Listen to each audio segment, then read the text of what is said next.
చంద్రబాబు గారి నాయకత్వంలో ఎన్డీఏ కూటమి ప్రభుత్వం ఏర్పడ్డాక జాతీయ ఉపాధి హామీ పథకం కావచ్చు, పంచాయతీరాజ్ వ్యవస్థ కావచ్చు, పటిష్టం చేయడానికి ఆయన నాయకత్వానికి మనస్ఫూర్తిగా అభినందనలు తెలియజేసుకుంటూ, కృతజ్ఞతలు తెలియజేసుకుంటూ నారా చంద్రబాబు నాయుడు గారికి పల్లె పండుగ విజయవంతం ఏంటంటే ఒక బలమైన ముఖ్యమంత్రి, అనుభవశీలురైన ముఖ్యమంత్రి ఉంటే ఎంత బలంగా చేయలేదు నాలాంటి వాడు నేర్చుకుంటాడు. ఎప్పుడు ఒక సీనియర్స్ దగ్గర మనకంటే అనుభవజ్ఞుల దగ్గర తీసుకుంటాం, మనకంటే అనుభవజ్ఞుల దగ్గర నేర్చుకోవడానికి నేను ఎప్పుడు సంసిద్ధంగా ఉంటాను.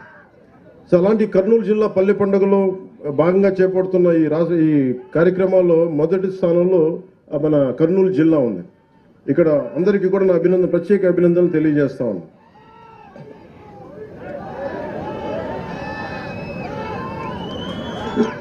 మీరు మారరే,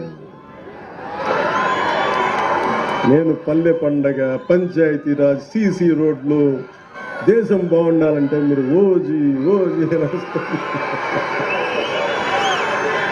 సరే కానివ్వండి, నేను ఏం చేస్తాను.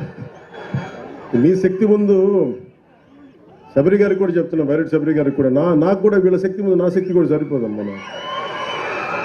వీళ్ళు గొడవ పెట్టుకున్నా నేను కూడా ఆగలేను. అందుకని వీళ్ళకి నమస్కారాలు తెలియజేయడం తప్ప